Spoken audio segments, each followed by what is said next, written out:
The ballroom of the Grand Astoria Hotel glittered beneath a ceiling of crystal chandeliers, each one scattering light across the marble floor like fragments of frozen stars. Hundreds of guests moved through the room in elegant black tuxedos and flowing evening gowns, the quiet music of a string quartet weaving through the steady murmur of conversation. Champagne glasses clinked softly as donors, hospital directors, politicians, and business leaders gathered for the annual charity gala benefiting St. Gabriel Children's Hospital. It was one of the most prestigious philanthropic events in New York, and for decades my family's name had been engraved on its invitations, banners, and donor lists. The Collins family had funded research wings, equipment programs, and pediatric grants across the East Coast. Tonight was supposed to celebrate that legacy. On stage beneath a warm golden spotlight stood my stepsister, Victoria Collins, holding a microphone with the confident ease of someone who had spent her entire life being admired. The audience adored her. She spoke about generosity, compassion, and the responsibility of wealthy families to support children in need. Applause rippled through the room. Then her eyes drifted toward the back of the ballroom where I was standing. She smiled in that polished way she always used when she wanted the room to laugh with her. "And before we continue," she said lightly, gesturing toward me with one manicured hand, "I'd like to introduce someone very special." Several guests turned their heads. Victoria's smile widened. "This is my sister Emily," she said. She paused for dramatic effect. "She still lives off other people. Honestly, she's always been my burden." The entire hall burst into laughter. I stood still at the back of the ballroom, the sound of hundreds of voices echoing against the marble walls. Some people laughed politely, unsure whether the remark was meant to be cruel or simply playful. Others laughed more openly, assuming it was harmless family humor from the daughter of a famous philanthropic family.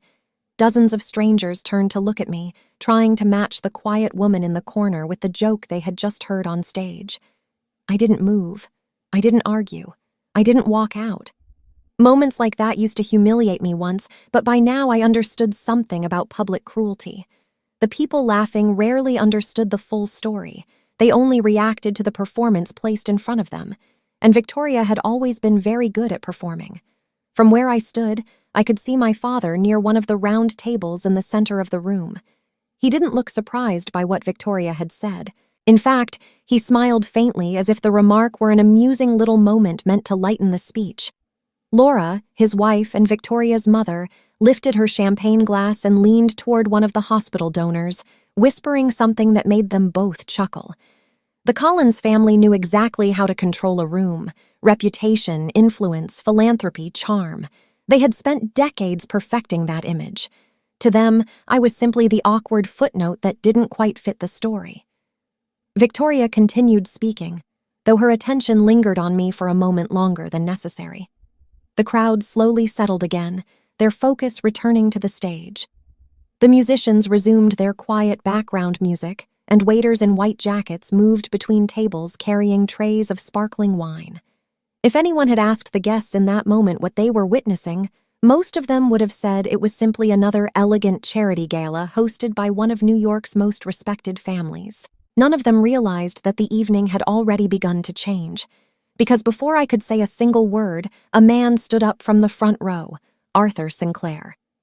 Even in a room filled with powerful people, his presence drew immediate attention.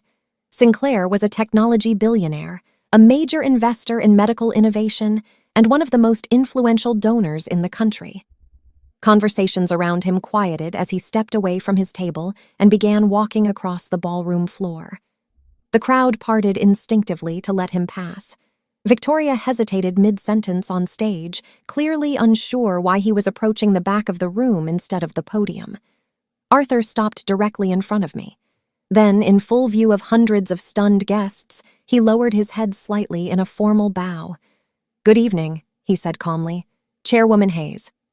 The laughter vanished instantly. A wave of confused whispers swept through the ballroom as people turned back toward me again, this time with entirely different expressions.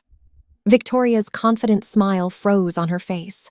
For the first time that night, the entire room was no longer laughing at me. They were trying to understand why one of the most powerful men in the country had just greeted the woman they'd been told was a burden with the title of chairwoman. And as I looked across the silent ballroom, I knew something they didn't yet realize. The night had only just begun. Arthur Sinclair's bow had turned the entire ballroom toward me, but the truth behind that moment didn't begin there. It began many years earlier, in a house on the Upper East Side, where the Collins name once meant something solid and untouchable. When I was a child, our townhouse on Lexington Avenue always smelled faintly of fresh flowers and polished wood. My mother insisted on fresh lilies in the entry hall, and the staff replaced them every few days. The house was large but never cold. My mother believed homes should feel alive, not like museums for wealthy families. My father ran a growing medical equipment company, and his schedule kept him traveling often. But when he was home, the dining room table filled with conversations about hospitals, new research programs, and charity events. Back then, I believed the Collins name meant helping people. I believed it because my mother believed it. My mother, Dr. Eleanor Collins, was a pediatric physician who spent as much time in hospital wards as she did at charity dinners. She had a calm voice and a steady patience that children seemed to trust immediately. Sometimes she took me with her when she visited the pediatric wing at St. Gabriel Children's Hospital. I remember sitting quietly beside hospital beds while she spoke with young patients, explaining treatments in ways that didn't frighten them. She told me once that money and influence were tools. If you're lucky enough to have them, she said, you use them to protect people who don't. I didn't understand how rare that kind of belief was until much later. Everything changed the year she got sick. Cancer arrived quietly, the way terrible things often do. 1 month she was attending hospital board meetings and charity events, and the next month she was spending long nights in the very hospital where she had spent years helping other families. I was 8 when she died. I remember the silence that followed more clearly than the funeral itself. The house that had once felt warm suddenly felt enormous and empty. My father moved through the rooms like a man trying to avoid his own thoughts. The flowers in the entry hall disappeared. The charity dinners stopped. For a while, it seemed like our lives had simply paused. 2 years later, my father remarried. Laura Haeys entered our home with careful confidence, bringing with her a daughter a few years older than me. Victoria Haeys arrived the same day the moving trucks did, walking through the house as if she were already memorizing where everything belonged. At first, I hoped we might become something like sisters. Children are good at believing in the possibility of new beginnings. But it didn't take long for the balance of the house to shift. Laura was skilled at managing appearances. She understood social networks, charity boards, and donor relationships in ways that impressed my father. Within months, she had reorganized our family's philanthropic calendar and restored the Collins name to the charity circuit. Victoria moved easily through those events beside her. She learned quickly how to greet donors, how to hold a room's attention, how to smile at exactly the right moment during a speech. People liked her confidence. They admired the way she seemed so comfortable representing the Collins legacy. I watched those events from the edges of the room. At first, I assumed my turn would come later. I focused on school instead. Numbers and systems made more sense to me than charity speeches. I was good at mathematics, fascinated by economics, curious about how large organizations actually worked behind the scenes. Teachers told me I had a strong, analytical mind. For a while, I believed that success in school would be enough to earn my father's attention again. But slowly, I began to notice a pattern. When my father discussed the future of the Collins Company with business partners, Victoria sat beside him. When donors visited the house, Victoria was introduced as the daughter who would one day carry on the family's philanthropic work. My achievements at school were acknowledged politely, but they never seemed to matter in the larger conversations about legacy. I became, in subtle ways, less visible inside my own home. Still, I refused to give up the idea that I could build my own path. When I was accepted into Columbia University to study economics, I felt a surge of determination that I hadn't felt in years. For the first time since my mother's death, I believed the future might still belong to me. Columbia offered opportunities that extended far beyond the family name. Professors encouraged independent research. I secured a competitive internship analyzing procurement data for a firm that studied hospital supply networks. The work fascinated me. Hospitals depended on complex systems of equipment suppliers, funding sources, and logistics planning. Understanding those systems felt like solving a puzzle that mattered. During my second year, my professors told me I had a strong chance of building a serious career in healthcare economics. I believed them. I believed my life was finally moving forward again. What I didn't know then was that someone inside my own family had already decided that future would never happen. The phone call came on a gray Tuesday afternoon during the middle of my internship semester. I was sitting at my desk in the analytics department, reviewing procurement spreadsheets for a hospital supplier contract, when my supervisor's name appeared on my screen. His voice sounded different from usual, formal, almost cautious. He asked me to come to the conference room immediately.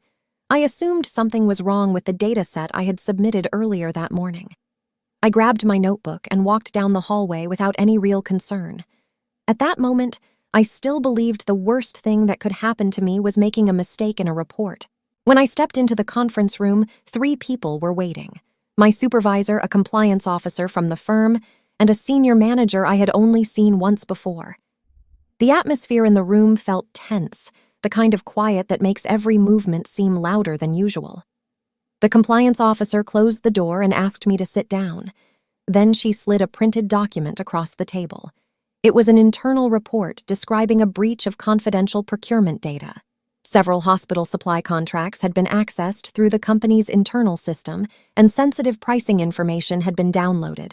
According to the system logs, the files had been accessed using my login credentials. For a moment, I thought it had to be some kind of mistake. I told them I had never shared internal files with anyone outside the company. I barely even discussed the reports with my classmates. The compliance officer listened carefully, but her expression didn't change. She explained that the company had received an anonymous complaint claiming that an intern had leaked contract information to outside parties. The report included timestamps from the system showing the files being accessed late at night using my account. Hearing my own name connected to the accusation felt surreal, like someone else's story being read aloud in front of me. The firm launched an internal investigation immediately. My access to the company network was suspended that same afternoon, and I was told not to return to the office until the review was complete. Walking out of that building felt like stepping into a completely different version of my life. The internship that had once felt like a promising step toward a career in healthcare economics suddenly looked like the center of a scandal I didn't understand. Within days, the situation escalated beyond the company itself. Because the procurement firm worked with several major hospitals, any potential data leak was treated as a compliance issue that could affect multiple organizations. The firm notified Columbia University about the investigation. I received an email from the university's Academic Integrity Office requesting that I attend a disciplinary hearing. The message was polite but formal, the language carefully written in the way institutions use when they are already preparing for the possibility of punishment. Rumors began spreading quickly. Students in my program started whispering when I entered a room. A blog that covered healthcare industry news published a short article about a student intern suspected of leaking hospital contract data. My name wasn't included in the article, but the description of the internship program was specific enough that people could easily guess who it referred to. Professors who once encouraged my research began answering emails more slowly, their messages suddenly distant and cautious. I called my father, hoping he might help me navigate the situation. Our family had deep connections in the medical equipment industry, and I believed he would at least want to hear my side of the story. Instead, the conversation turned into something colder than I expected. He listened while I explained the accusation, but the only thing he seemed worried about was the potential damage to the Collins family reputation. He told me the industry was small and that scandals traveled quickly. His advice was simple: step away quietly until the investigation passed. The words felt like a door closing. The disciplinary hearing at Columbia took place a week later in a small administrative office. I explained that the data logs had to be wrong or manipulated, but the panel members focused on the digital records provided by the company. The evidence looked convincing on paper. Without proof that someone else had used my account, the university decided the safest option was for me to withdraw temporarily while the investigation continued. In reality, everyone in the room knew that students rarely returned after accusations like that. A few weeks later, I returned to the townhouse on the Upper East Side to collect some belongings. That evening, while walking past the living room, I overheard Victoria speaking to her mother. She mentioned the anonymous complaint email and laughed about how easy it was for companies to trust digital evidence. Something in her tone stopped me cold. In that moment, the truth settled into place with a quiet certainty. Victoria had arranged the accusation. She had done it carefully enough that no one could trace it back to her. I didn't confront her. I didn't even step into the room. Instead, I went upstairs, packed 2 suitcases, and left the house before sunrise the next morning. By the time the train carrying me to Boston pulled out of the station, my education, my reputation, and my place in the Collins family had already disappeared behind me. What I didn't realize yet was that losing everything would eventually give me something far more powerful than the life I had left behind. Boston greeted me with cold wind and anonymity. I stepped off the train at South Station with 2 suitcases, a backpack full of notebooks, and a bank account that would barely last a few months. No one on that crowded platform knew the Collins name. No one cared about the scandal that had pushed me out of Columbia. For the first time since the accusation destroyed my reputation, I felt something close to relief. Losing everything had one unexpected advantage. I no longer had anything left to defend.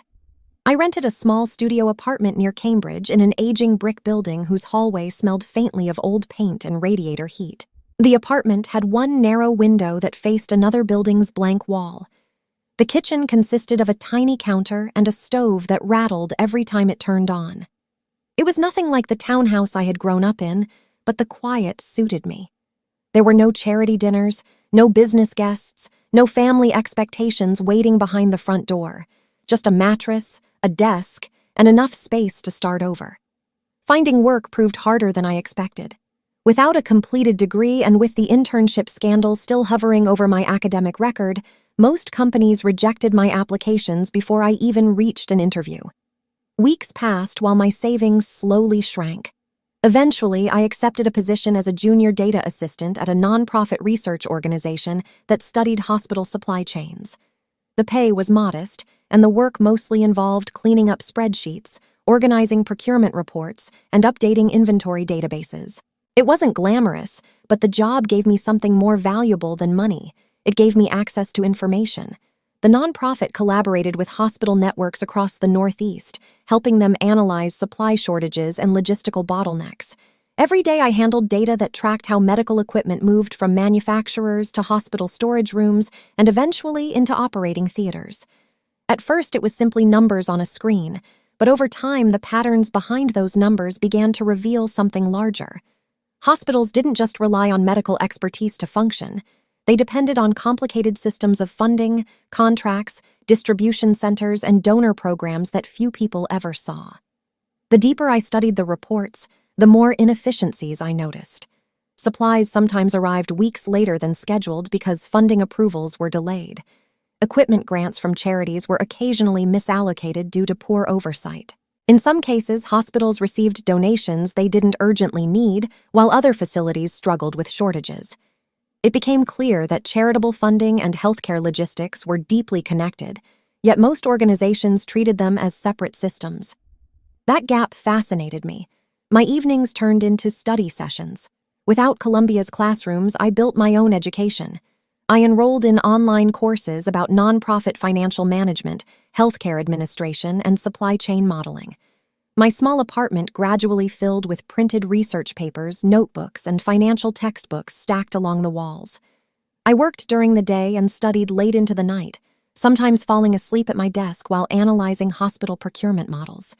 3 years passed before I began seeing the full picture. Many charitable foundations raised millions of dollars every year for hospitals, yet those funds often moved through inefficient administrative structures before reaching patients.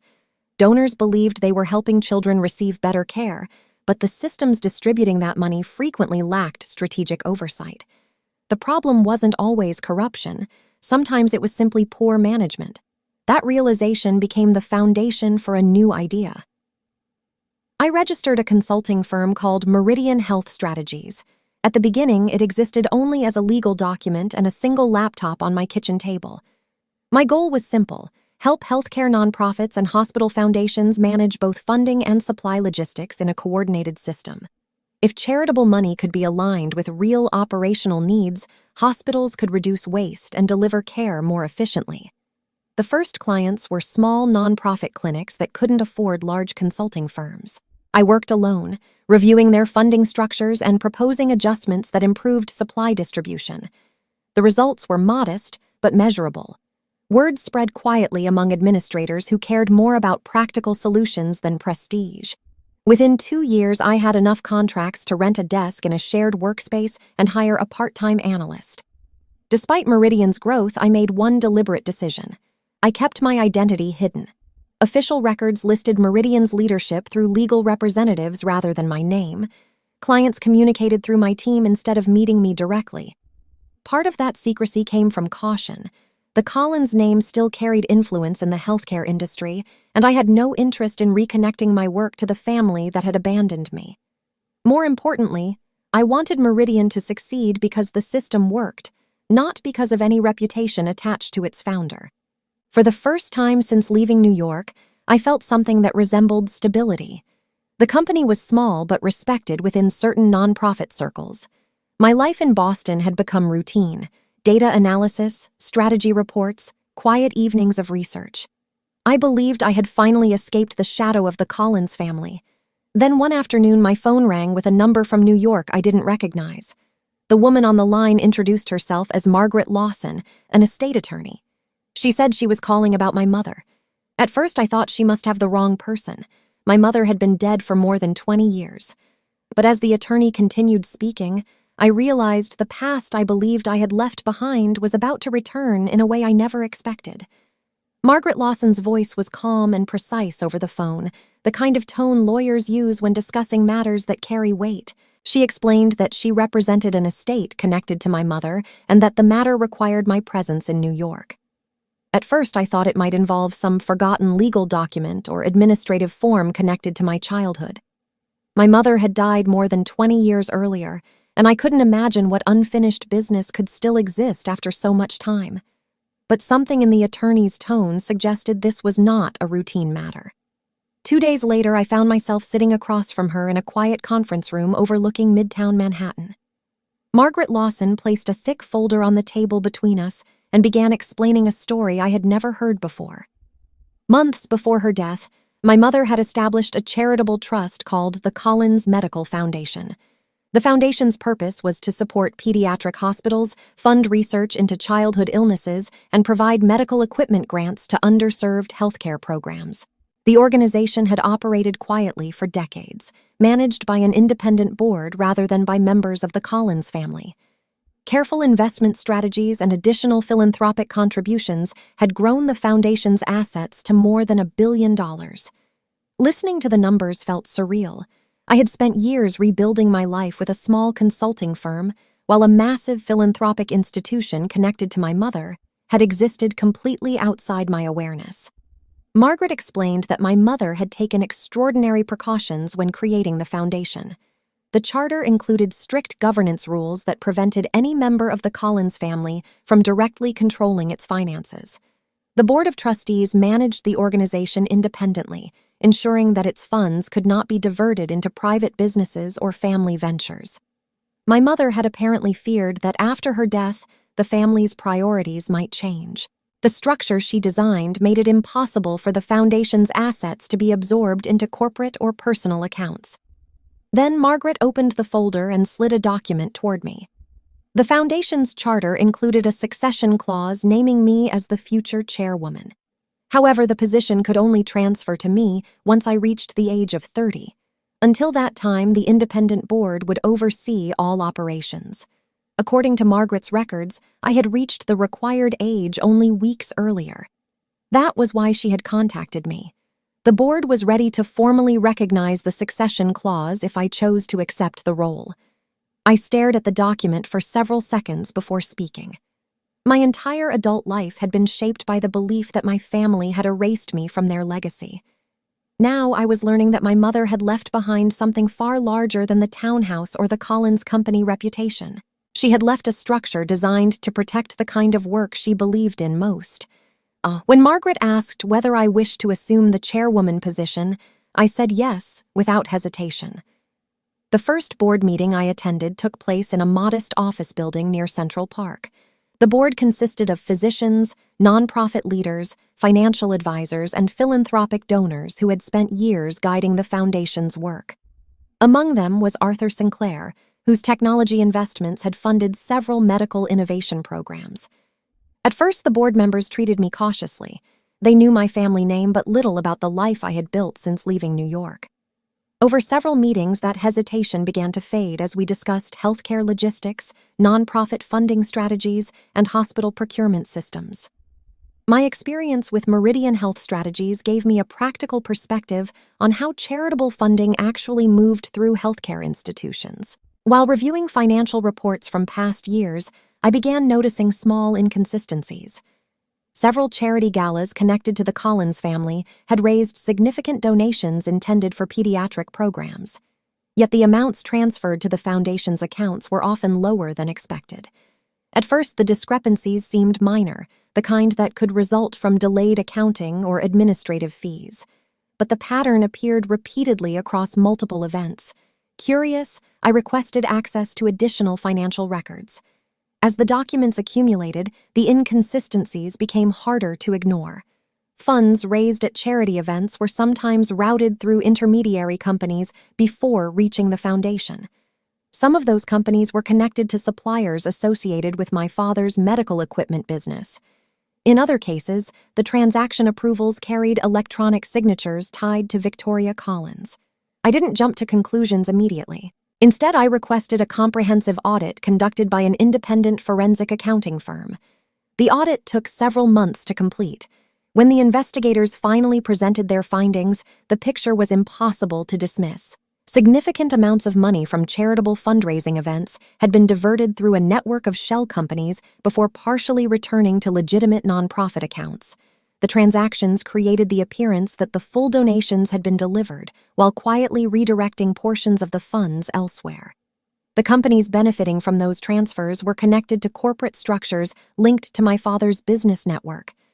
Rather than confronting my family immediately, I worked with the board's legal team to gather additional evidence. Financial records, internal communications, and transaction trails were compiled carefully. The investigation moved slowly but methodically. During that time, I learned about an upcoming charity event in New York that would raise funds for St. Gabriel Children's Hospital. The Collins family was the primary sponsor, and Victoria was scheduled to deliver the keynote speech. As I looked at the invitation, I realized something with perfect clarity.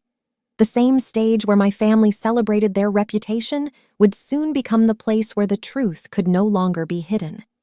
The Grand Astoria Hotel looked exactly the way I remembered it from years earlier, glowing with the kind of polished elegance that only existed in places built for wealth and reputation. When I stepped through the ballroom entrance that evening, the first thing I noticed was the sound. Hundreds of voices blended into a steady murmur beneath the soft music of a string quartet. Crystal chandeliers scattered warm light across the marble floor, while waiters moved gracefully through the crowd carrying trays of champagne. The annual St. Gabriel Children's Hospital Charity Gala had always been one of the most prestigious events in New York's philanthropic calendar, and tonight the room was filled with people who understood the power of being seen there.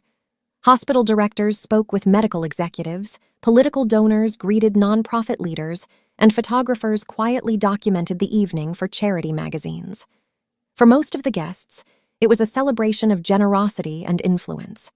The Collins family stood at the center of it all. From across the room, I could see my father speaking with a group of hospital administrators near the main stage. Laura moved easily between conversations, greeting donors with the calm elegance she had perfected over the years. Victoria circulated through the crowd with the confidence of someone who believed the entire event had been designed for her. She wore a pale gold gown that reflected the chandelier light every time she turned. Guests greeted her warmly, thanking her for organizing the gala and praising the Collins family's decades of charitable support. Watching the scene felt like looking at a carefully constructed illusion.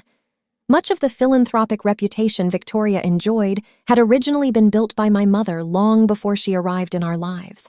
I kept my distance near the back of the ballroom. A few guests glanced at me with faint recognition, remembering that the Collins family once had another daughter. None of them seemed particularly interested in asking questions. To most of them, I was simply a forgotten detail in a larger story about wealth and charity. That anonymity suited me perfectly. I hadn't come to the gala to reclaim a place in my family's spotlight. I had come to watch the moment when that spotlight shifted. Across the room, I noticed Arthur Sinclair standing beside two members of the foundation board. He was speaking quietly with them, his posture relaxed but attentive. When his eyes briefly met mine, he gave a subtle nod that almost no one else would have noticed. It was a simple acknowledgement, but it confirmed what I already knew. The foundation's legal team was present. The evidence was ready. Everything we had prepared during months of investigation had led to this night. The program for the evening began shortly afterward. The orchestra faded into silence as the lights focused on the stage. Victoria stepped forward to the microphone, smiling confidently at the crowd. Applause spread across the ballroom. She began her speech with the same polished tone she had used at countless charity events, thanking donors for their generosity and speaking about the importance of supporting children's hospitals. She described the Collins family's long commitment to philanthropy, weaving stories about compassion and responsibility into carefully rehearsed sentences. The audience listened attentively, nodding at the right moments, applauding when she paused for emphasis. Then her eyes found me near the back of the room. Her smile changed slightly, the way it always did when she sensed an opportunity for attention. "Before we continue tonight," she said lightly into the microphone, "I'd like to introduce someone who rarely joins us at events like this." The crowd followed her gaze toward the corner where I stood. A few people turned their heads with mild curiosity. Victoria lifted one hand and gestured toward me. "This is my sister Emily," she said. "She still lives off other people. Honestly, she's always been a burden our family has had to carry." The ballroom filled with laughter. Some guests chuckled politely, while others laughed more openly, assuming the remark was just a harmless joke between sisters. Dozens of faces turned toward me, trying to see the woman who had just been turned into the evening's punchline. I felt the familiar weight of public humiliation pressing against the quiet space where I stood. But instead of anger, I felt something steadier. Victoria had given me exactly what I needed: a room full of witnesses. Before I could say anything, a chair moved near the front row. Arthur Sinclair stood up. The shift was immediate. Conversations stopped as people noticed the billionaire investor walking slowly across the ballroom floor. He didn't look at the stage. He walked directly toward me. Guests instinctively stepped aside to let him pass, whispering to each other in confusion. Victoria paused mid-sentence, clearly unsure why one of the evening's most important donors was approaching the back of the room. Arthur stopped in front of me. Then he bowed slightly. "Good evening," he said in a calm voice that carried easily across the silent ballroom. "Chairwoman Haeys." The laughter vanished as if someone had cut the sound from the room. Guests stared at me, then back at Arthur, trying to understand what they had just heard. Victoria's confident smile froze under the stage lights. For the first time that night, the attention of the entire ballroom had shifted away from her. And as the silence settled around us, I realized that the moment we had prepared for had finally arrived. The silence that followed Arthur Sinclair's bow felt heavier than the laughter that had filled the room only moments earlier. Hundreds of guests stood frozen across the ballroom, their attention shifting back and forth between me and the stage where Victoria still held the microphone.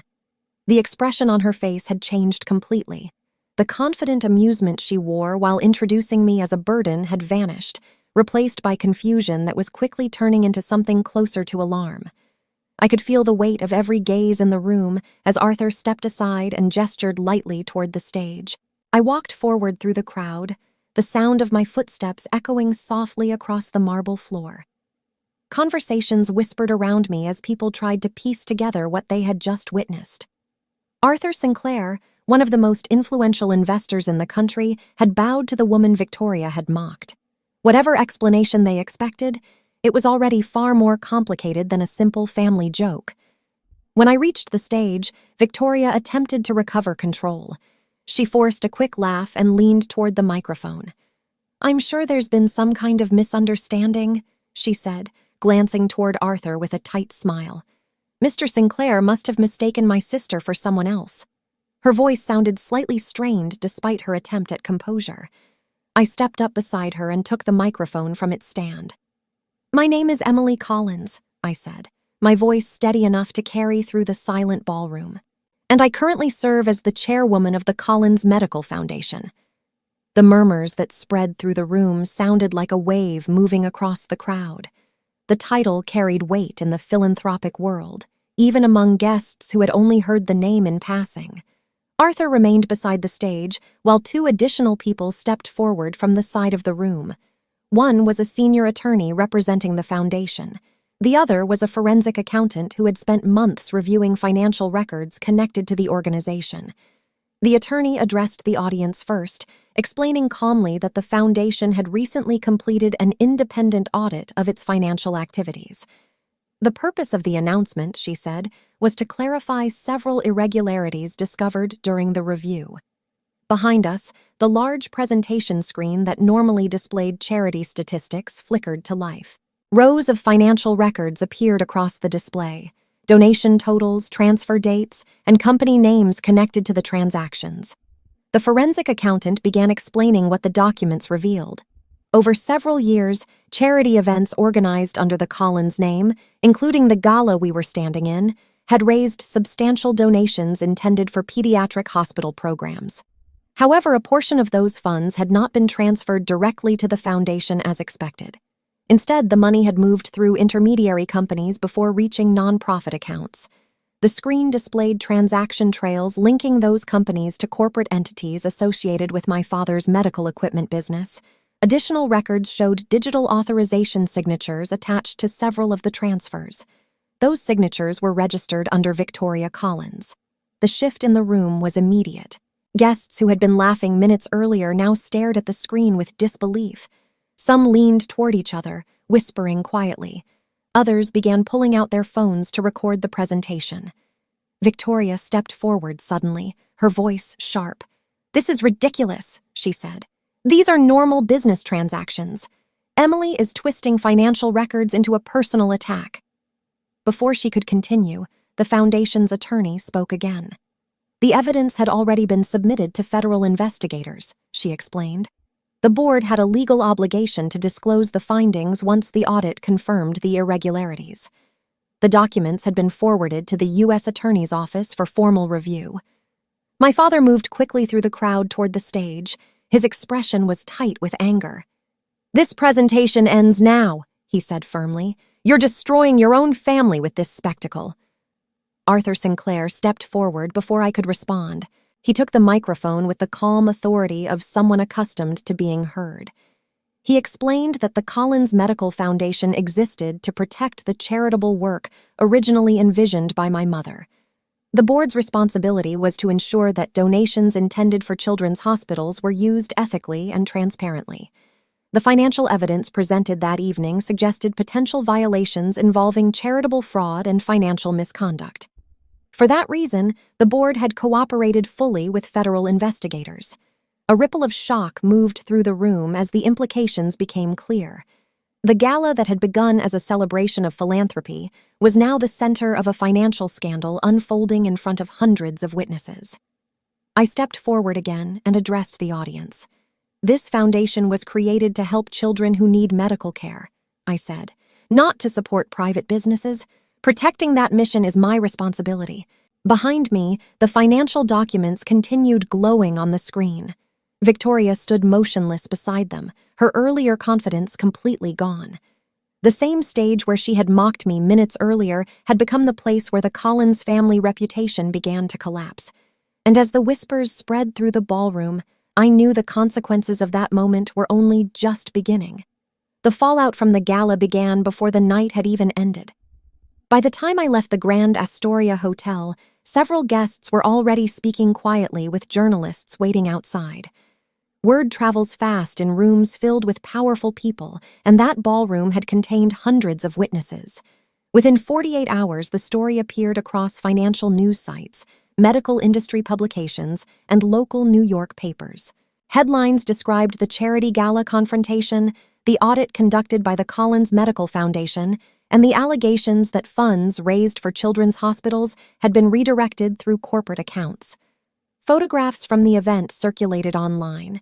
Victoria frozen under the stage lights, the financial documents displayed behind her, and Arthur Sinclair standing beside me as the announcement unfolded.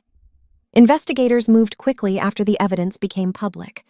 Federal authorities formally opened an inquiry into the transactions uncovered by the Foundation's audit.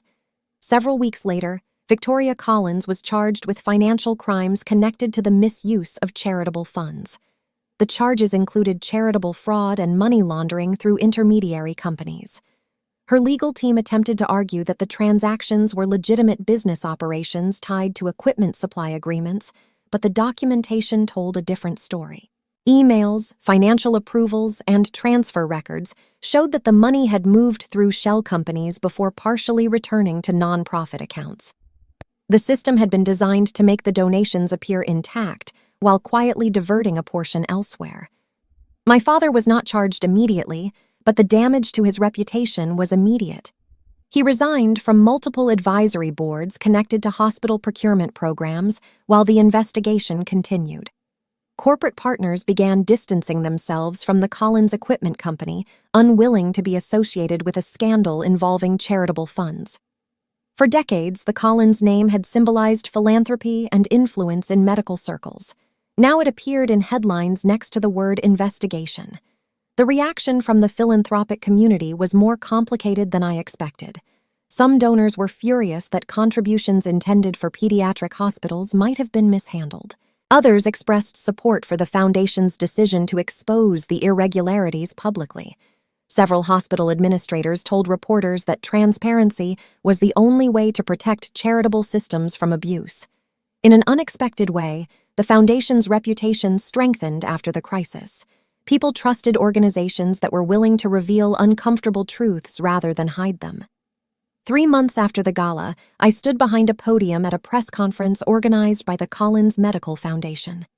The atmosphere was very different from the ballroom where the scandal had begun. Instead of chandeliers and orchestra music, the room contained rows of journalists, hospital representatives, and nonprofit leaders. Cameras flashed as I announced the Foundation's new initiative, a $200 million grant program dedicated to improving pediatric hospital supply networks across the United States. The funding would support equipment distribution systems, emergency transport logistics, and research programs focused on childhood disease treatment. The program had been designed to return the Foundation's attention to the mission my mother had envisioned years earlier. During the press conference, a reporter raised the question that had followed me since the gala. "Was exposing your family meant as revenge?" he asked. I paused before answering. "No," I said finally. "The Foundation exists to help children receive medical care. Protecting that mission is not revenge, it's responsibility." The investigation into the financial misconduct continued long after the press conference ended, but my own life gradually moved forward again. I returned to Boston and resumed work with Meridian Health Strategies, balancing my consulting responsibilities with the leadership duties of the Foundation. A few weeks later, I visited one of the hospitals receiving new equipment through the grant program. In the pediatric ward, nurses were setting up devices funded by the Foundation's latest donations. A young patient laughed while a doctor explained how the machine would help with treatment. Watching that moment reminded me of my mother standing beside hospital beds years ago, speaking gently to children who were frightened. For most of my life, my family had treated me as if I were the burden, the daughter who failed to live up to their expectations, the embarrassment who quietly disappeared after a scandal. Yet the truth had turned out differently. The legacy my mother left behind had never belonged to the people who tried to control it. It belonged to the work she believed in. And sometimes I think about that moment at the gala when the laughter stopped and the room finally grew quiet. If you've ever been made to feel like the burden in your own family, I'd genuinely like to hear your story. Tell me where you're watching from and what time it is there. Your experiences matter more than you might think. And if stories like this, about truth, resilience, and standing up when it matters most, mean something to you, consider staying with this channel and subscribing. Because sometimes the most powerful victory isn't revenge at all. Sometimes it's simply proving that you were never the burden they believed you were. This story is fictional. Any resemblance to real people or events is purely coincidental.